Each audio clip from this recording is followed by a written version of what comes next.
Our next guest is a talented comedian, and she has a wonderful new series, which I believe premieres tomorrow. It's called Grace Under Fire, and you can see it, like I said, tomorrow night. I got to start coming to rehearsal.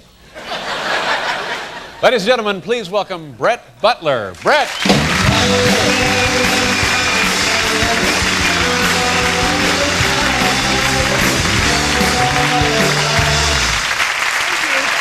Thank you very much.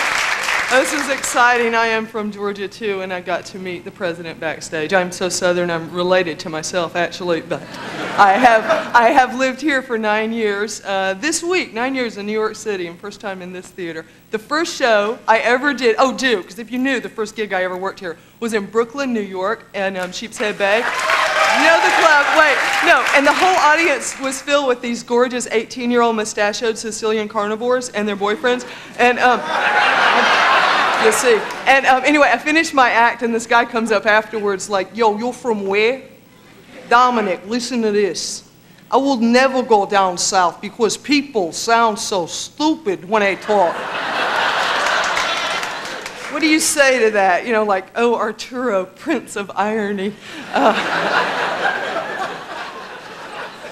I left for good reasons. Well, a real long time ago, a couple years before I left, this is a perfunctory first husband joke, bear with me. I was married to a redneck from a place called Bunnykill, Alabama, and maybe I shouldn't say redneck, that's like simplistic and pejorative. I'll elaborate. I was married to a subliterate terracotta-toothed imbecile with violent tendencies. Wait, other words are coming to mind. I was married to a simian, knuckle-dragging, cousin-loving, dog-selling, trailer-dwelling, brainless amoeba on the booger farm of the bayou. Thank you. And I know that sounds really hateful, but I assure you he doesn't understand hyphenated references. My Rabelaisian wit was all but lost on him. And I know, do you believe that Tipper Gore and I grew up in almost the same neighborhood? Boy, she got a hunk, didn't she? And I know, I figure when Tipper Gore was pledging Kappa Kappa spank me, I was losing my virtue in the back of a pickup truck, holding onto a gun rack, looking at a picture of a buck deer drinking from a stream, saying, "Lamar, is the safety on?"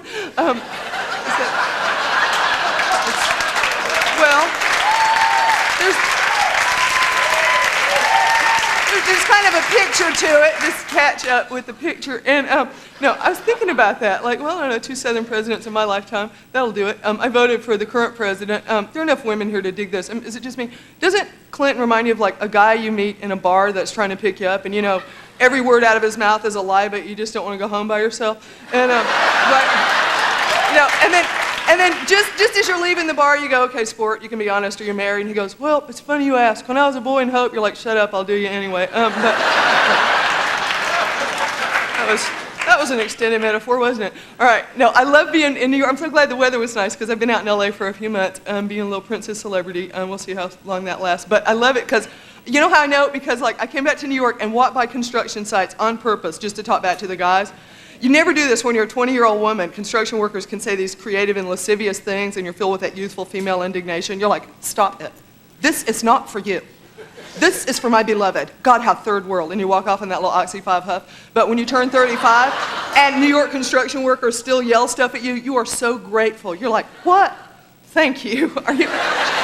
You want to do what with me in that wheelbarrow?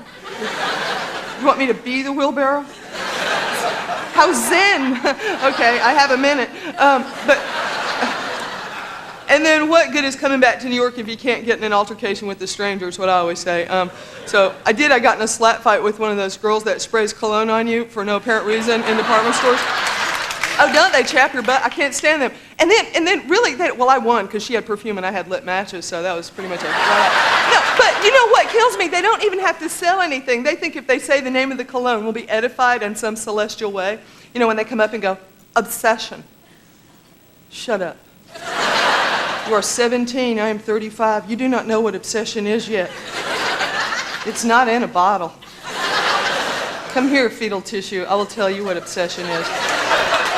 Obsession is roaming around the bushes outside of a married man's house at midnight with a machete in one hand and a big jar of Vicks Vapor Rub in the other. Now, go tell your daddy that. And tell him to call me. I'm done. Thank you. Thank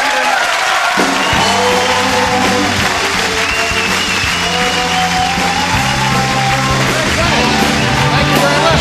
Brett Butler, ladies and gentlemen. Tomorrow night is the big show. Good luck to you.